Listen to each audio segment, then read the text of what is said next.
هل كان والدك ذكر نحل والملكة الأم أحلى زهور، فتبادل الرحيق بينهما بالحب والسرور،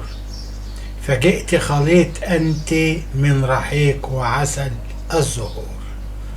وقلبك الأبيض شفافا قلب اللور،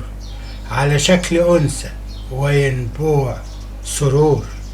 بطعم الشوكولاتة والقضمة تغني عن الفطور، وكؤوس من نبيذ وخمور تجعل من يتذوقها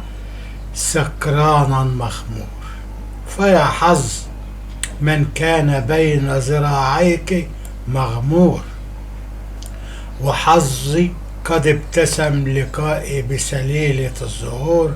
لكن كيف التعامل حين السرور مع ياسمينة العطور،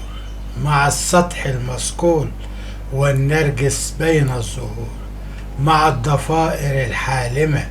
والرضا أول الطريق للوصول،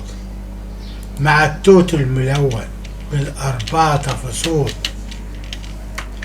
مع العيون الجميلة إن كان رافع الدعوة ضحيتها ومقتول. هل أطمئن للقاضي وهو الفاعل وأنا الذي به مفعول؟ وكيف التعامل مع حبات العنب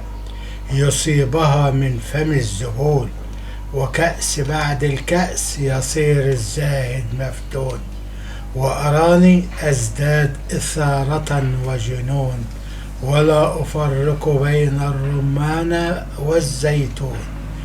فألسم من شفتيك العسل المخزون بالرحيق المراق منها يكون.